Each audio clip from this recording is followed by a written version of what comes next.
Having a boyfriend from Nepal means you have to know how to make Nepali style momos. So let's try making it as a Filipina who wants to impress her boyfriend.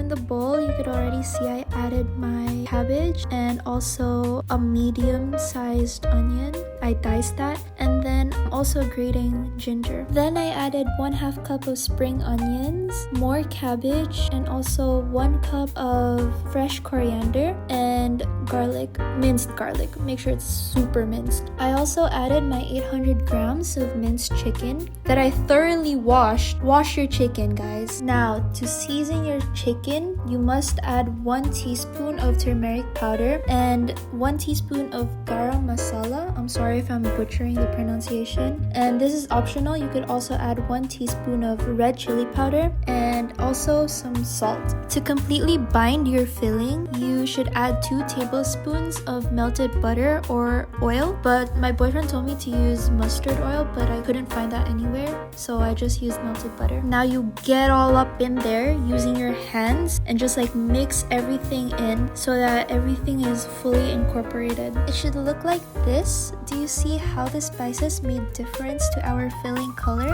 You could also add more vegetables if you want, but for us, this is fine. To make the sauce, heat up your pan and add in any oil you have. I used olive oil. Then add in 2 chopped red chilies. I would recommend de-seeding them though to decrease the heat by half. Add in your minced garlic and grated ginger, and the star ingredient would be your medium tomatoes. I used 5, but it's up to you guys how much you want your sauce to be. Honestly, this alone would already make a good sauce, but of course we have to elevate the flavors a little bit. Now let this simmer and add in 1/4 teaspoon of turmeric powder and 1 teaspoon of red chili powder. This is optional if you want it to be a bit more spicy, and also add a bit of salt to balance the flavors. Let this simmer again to soften the tomatoes more and to let the spices really get soaked up by the tomatoes. By this part, your entire kitchen would smell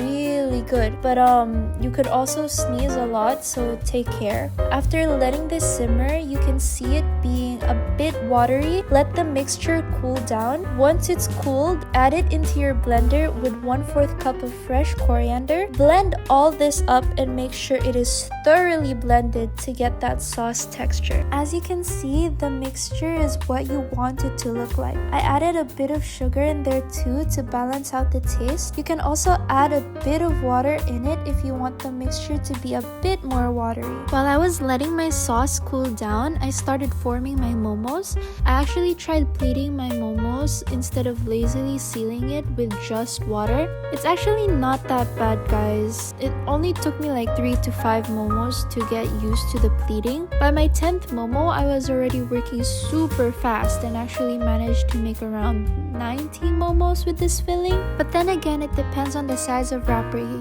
use. Of course, I'm not gonna steam them all at once. I decided to freeze some to keep over the week. We don't have a steamer basket, so we just DIY'd a makeshift steamer using a big pot with boiling water, a rack, and parchment paper. Make sure to oil the parchment paper though to avoid the dumplings from sticking on it. And we're done! I plated it on a big bowl, poured a bit of sauce and spread it around, added my momos and topped it off with more coriander leaves. You can also sprinkle some sesame seeds on top if you have some. This was absolutely delicious and perfect to be paired with rice, cause I'm Filipino, duh. If you're not into so much spice, please lessen the chili powder and red chilies. Do you guys think my boyfriend would be proud of me? Comment down below. Bye!